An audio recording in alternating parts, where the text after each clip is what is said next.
어머니가 오시면 솔직히 불편해요. 매번 집안일에 간섭하시고. 당신 어머니지만 여긴 남의 집이라는 걸 이해시켜줘. 나도 스트레스 받아. 엄마, 솔직히 말하면 엄마가 우리 집에 오실 때마다 내 일상이 깨져. 난 이제 나만의 삶이 있어. 내가 그렇게 불편한 존재였나? 내 자식들한테. 영상을 시작하기 전에 구독과 좋아요 버튼을 눌러주시면 더 많은 분들께 이런 감동적인 이야기를 전해드릴 수 있습니다. 알림 설정도 해두시면 영상이 올라올 때마다 가장 먼저 만나보실 수 있습니다. 안녕하세요. 저는 올해 75세 김유선이라고 합니다. 제가 오늘 이렇게 사연을 보내는 것은 제 가슴 속에 묻어두었던 이야기를 누군가에게는 털어놓고 싶어서입니다. 저는 몇 년 전 유방암 수술을 받았습니다. 다행히 초기에 발견해서 수술은 성공적이었지만 정기적으로 검진을 받아야 합니다. 제가 사는 곳은 시골이라 큰 병원에서 검진을 받으려면 서울에 있는 아들 집에 가야 했습니다.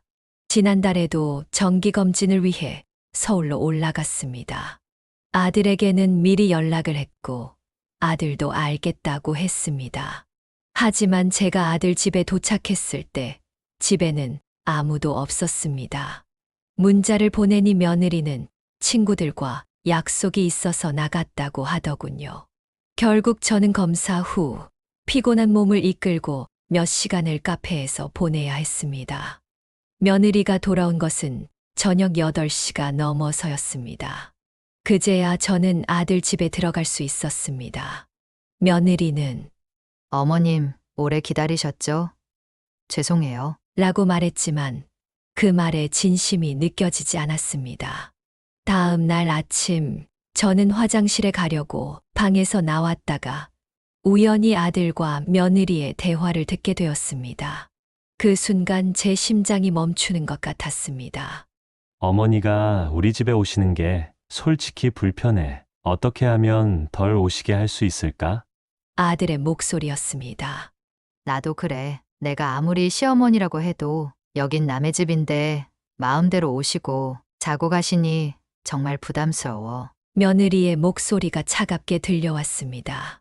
그래도 어머니인데 병원 검진도 있고. 아들의 말이 이어졌지만 그 말조차도 제 마음의 대못을 박는 것 같았습니다. 검진은 이해하지만 자고 가는 건 정말 싫어. 다음부터는 당일치기로 오시라고 해. 아니면 근처 모텔에라도 잡아드리면 안 돼? 저는 그 자리에 얼어붙었습니다. 제 귀를 의심했습니다. 제가 낳고 키운 아들, 그리고 며느리의 입에서 나온 말이라고는 믿기지 않았습니다. 1년에 몇 번 안 되는 방문조차 그들에게는 큰 부담이었던 겁니다. 방으로 돌아와 저는 이불을 뒤집어 쓰고 소리 없이 울었습니다. 자식을 위해 모든 것을 희생했던 제 삶이 주마등처럼 스쳐 지나갔습니다. 학비를 벌기 위해 밤낮 없이 일했던 시간들, 아플 때도 참고 일했던 순간들, 자식들의 결혼식을 위해 모아둔 돈을 아낌없이 내어준 날들, 많이 서러웠습니다. 제 가슴이 찢어지는 것 같았습니다. 자식들에게 저는 그저 불편한 존재였던 것입니다. 그동안 저는 자식들을 위해 모든 것을 다 바쳤는데 저를 남처럼 대하고 있었습니다. 어머니, 아침 드세요. 아들이 방문을 두드리며 말했습니다. 저는 눈물을 닦고 아무렇지 않은 척 방에서 나왔습니다. 식탁에는 아들과 며느리가 앉아 있었습니다. 그들의 얼굴을 보니 방금 전 들었던 대화가 다시 떠올라 가슴이 아팠습니다. 어머니, 오늘 병원 검진은 잘 마치셨어요? 며느리가 물었습니다. 응, 다 잘 됐어. 제 목소리는 담담했습니다. 아침을 먹는 내내 저는 말이 없었습니다. 아들과 며느리는 평소처럼 행동했지만 제 눈에는 그들의 진심이 보였습니다. 그들에게 저는 그저 불편한 손님일 뿐이었습니다. 식사를 마친 후 저는 집으로 돌아가겠다고 말했습니다. 원래는 하루 더 머물다 가려고 했지만 더 이상 그 집에 있고 싶지 않았습니다. 어머니, 오늘 가세요? 내일 가시지 그러세요. 아들이 물었습니다. 아니, 오늘 갈게. 너희도 바쁜데 내가 있으면 불편하잖아. 제 말에 아들과 며느리는 서로 눈빛을 교환했습니다. 집으로 돌아오는 길, 저는 딸에게 전화를 걸었습니다. 아들 집에서 있었던 일을 딸에게 말하고 싶었습니다. 혹시 딸은 다를까 하는 마음이었습니다. 엄마, 무슨 일 있어? 딸의 목소리가 전화기 너머로 들려왔습니다. 아니, 별일 없어. 그냥 오랜만에 목소리가 듣고 싶어서. 저는 가볍게 대답했습니다. 잠시 딸과 이야기를 나누다가 용기를 내어 물었습니다. 그런데 엄마가 가끔 너희 집에 가면 불편하니? 잠시 침묵이 흘렀습니다. 그리고 딸의 대답이 들려왔습니다. 불편하다기보다는 엄마, 솔직히 말해도 돼? 우리는 이제 각자의 생활이 있잖아. 엄마가 오면 모든 일상이 엄마 중심으로 돌아가게 되니까. 그 순간 저는 또 한 번 가슴이 무너지는 느낌이었습니다. 딸도 마찬가지였습니다. 아들만 그런 줄 알았는데 딸도 저를 불편하게 여기고 있었습니다. 그래. 알겠다. 엄마가 이해해. 저는 억지로 담담한 목소리를 유지했습니다. 전화를 끊고 나서 저는 다시 한번 서럽게 울었습니다. 시골집으로 돌아오는 내내 제 마음은 무거웠습니다. 자식들에게 버림받은 느낌이었습니다. 집에 도착해서 저는 오랫동안 생각했습니다. 저도 이제는 달라져야 한다고 결심했습니다. 자식들이 저를 남처럼 대한다면 저도 자식들을 남처럼 대하기로 했습니다. 그렇게 몇 개월이 지났습니다. 추석이 다가왔고 아들과 며느리가 명절을 보내러 오겠다고 연락이 왔습니다. 평소 같았으면 명절 음식을 준비하느라 바빴을 테지만 이번에는 달랐습니다. 추석 당일 아들 가족이 도착했습니다. 어머니, 안녕하세요. 잘 지내셨어요? 아들이 인사했습니다. 그래. 잘 지냈어. 저는 평소보다 차갑게 대답했습니다. 아들과 며느리는 집안을 둘러보더니 의아한 표정을 지었습니다. 평소라면 제가 명절 음식을 가득 준비해 놓았을 텐데 이번에는 아무것도 준비되어 있지 않았기 때문입니다. 어머니, 음식은 안 하셨어요? 며느리가 조심스럽게 물었습니다. 아니, 안 했어. 이제 나도 나이가 많이 들었잖아. 힘들어서 못 하겠더라고. 저는 담담하게 대답했습니다. 그럼 저희가 준비할게요. 며느리가 말했습니다. 그래. 너희가 알아서 해. 저는 소파에 앉아 텔레비전을 보기 시작했습니다.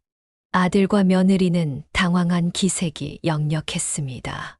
그들은 주방으로 가서 음식을 준비하기 시작했습니다.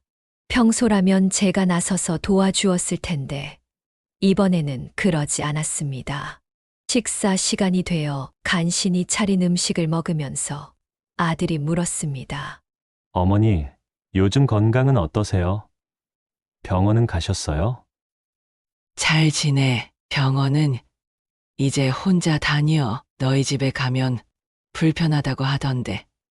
내가 왜 가겠어? 저는 직설적으로 말했습니다. 순간 아들의 얼굴이 굳었습니다. 어머니, 무슨 말씀이세요? 내가 다 들었어. 너희가 내가 자고 가는 것을 얼마나 싫어하는지. 며느리는 자기 집을 남의 집이라고 했지? 그래, 이제 나도 너희를 남으로 생각할게. 아들과 며느리는 얼굴이 하얗게 변했습니다. 그들은 서로 얼굴을 쳐다보며 당황했습니다. 어머니, 그건 됐어. 이제 다 컸으니 너희 맘대로 해. 나도 이제 내 맘대로 할 거야. 저는 단호하게 말했습니다. 식사를 마치고 설거지 시간이 되었습니다. 평소라면 제가 자진해서 설거지를 했을 테지만 이번에는 가만히 앉아 있었습니다. 어머니, 좀 도와주세요. 며느리가 부탁했습니다. 아니, 너희가 해. 나 피곤해. 저는 소파에 그대로 앉아 있었습니다. 며느리는 불만스러운 표정을 지었지만 아무 말도 하지 않고 설거지를 시작했습니다. 아들도 마지못해 도왔습니다. 저녁이 되자 저는 시계를 보며 말했습니다. 이제 늦었네. 너희 집에 가봐. 네. 어머니, 저희 여기서 자고 가려고요. 아들이 당황해서 말했습니다. 아니, 가거라. 나도 너희 집에서 자고 가는 게 불편하다며. 나도 그래. 너희가 여기서 자고 가는 게 불편해. 어머니, 그게 무슨... 됐어. 이제 내 집에서는 내가 편하게 살 거야. 너희도 집에 가서 편하게 지내. 저는 냉정하게 말했습니다. 아들과 며느리는 너무 놀라 말을 잇지 못했습니다. 그들은 마지못해 짐을 챙기기 시작했습니다. 어머니, 우리가 뭐 잘못했어요? 아들이 떠나기 전에 물었습니다. 아니, 잘못한 건 없어. 그냥 이제 서로를 대하는 방식이 달라진 거지. 너희가 나를 남으로 생각하듯 나도 너희를 남으로 생각하기로 했어. 이게 더 편할 것 같아. 아들과 며느리는 미안한 표정을 지었지만 저는 더 이상 그들의 마음을 헤아리려 하지 않았습니다. 그들이 떠난 후 저는 오히려 마음이 편안해졌습니다. 몇 주 후 딸이 전화를 걸어왔습니다. 엄마, 오빠한테 얘기 들었어. 무슨 일 있었던 거야? 아무 일도 없어. 그냥 이제 내 나이도 많은데 서로 불편한 관계 유지할 필요 없잖아. 너희가 불편해하는 것처럼 나도 불편해. 엄마, 그때 내가 한 말 때문에 그런 거야? 나는 그냥 아니, 괜찮아. 이제 다 컸으니까 서로 편한 대로 지내자. 너도 바쁘면 명절에 오지 마. 전화만 해도 돼. 딸은 한동안 말이 없었습니다. 그리고 나서 떨리는 목소리로 말했습니다. 엄마, 우리가 미안해. 엄마 마음에 상처 많이 받았지? 이제 와서 그런 말 해봤자 뭐해. 오랫동안 느껴온 마음이겠지? 난 괜찮아. 나는 이제 혼자서도 잘 지낼 수 있어. 전화를 끊고 난 후 저는 창밖을 바라보았습니다. 가을 하늘이 유난히 높고 파랗게 보였습니다. 마음 한편으로는 서운함이 남아 있었지만 이제는 더 이상 자식들에게 얽매이지 않고 제 삶을 살기로 결심했습니다.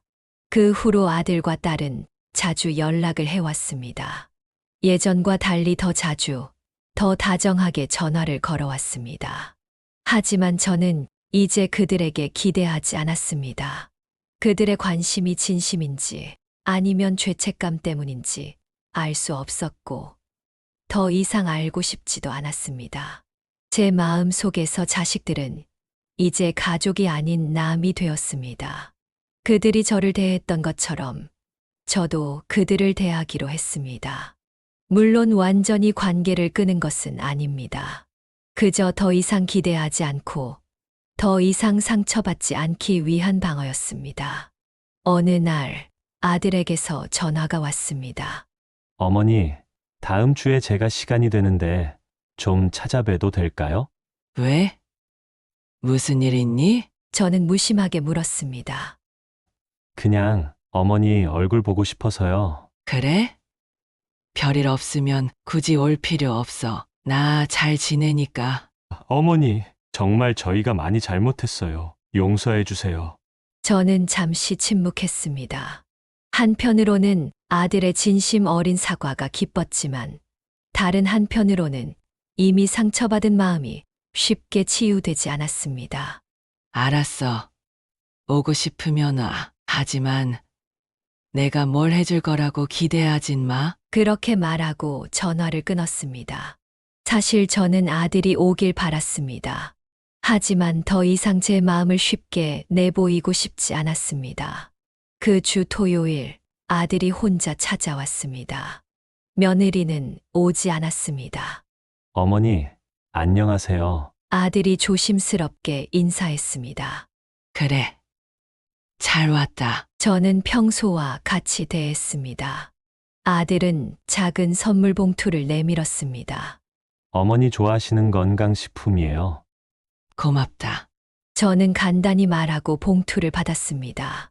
집 안에 들어와 앉은 아들은 무릎에 손을 올리고 한참을 말을 못했습니다. 그러다 갑자기 고개를 숙이며 말했습니다. 어머니, 정말 죄송합니다. 제가 너무 어머니 마음을 몰라드렸어요. 저는 아무 말도 하지 않고 아들을 바라보았습니다.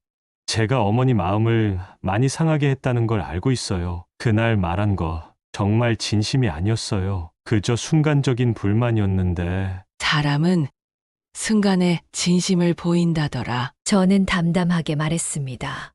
아들은 눈물을 글썽이며 고개를 들었습니다. 어머니, 제가 많이 반성하고 있어요. 어머니가 저희에게 얼마나 많은 것을 해주셨는지. 그런데 저희는 그걸 당연하게 여겼어요. 그래.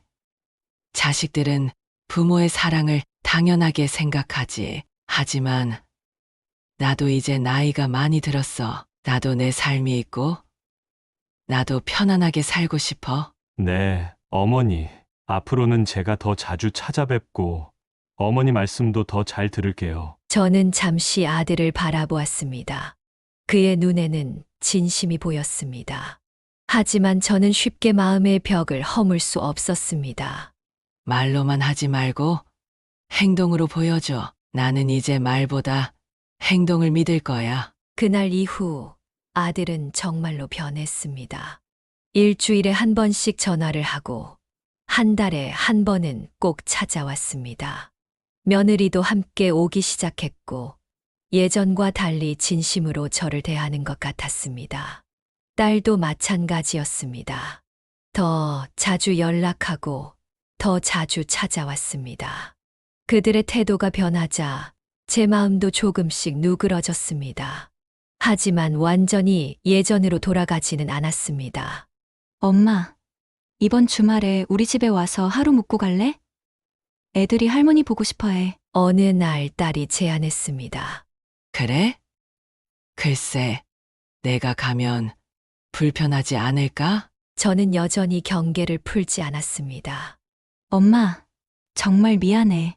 그때는 내가 너무 이기적이었어. 지금은 정말 엄마가 오면 좋겠어. 한참을 고민하다가 저는 딸의 제안을 받아들였습니다. 딸네 집에 가보니 예전과는 완전히 달랐습니다. 딸과 사위는 정성껏 저를 맞이했고 손주들도 기뻐했습니다. 할머니, 오래 계셔요. 손주들이 저를 끌어안으며 말했습니다. 그날 밤 모두가 잠든 후 딸이 제 방으로 찾아왔습니다.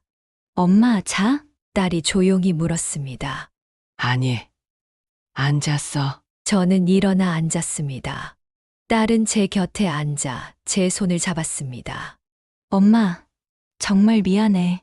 우리가 얼마나 이기적이었는지 이제야 깨달았어. 괜찮아. 너희도 너희 삶이 있으니까.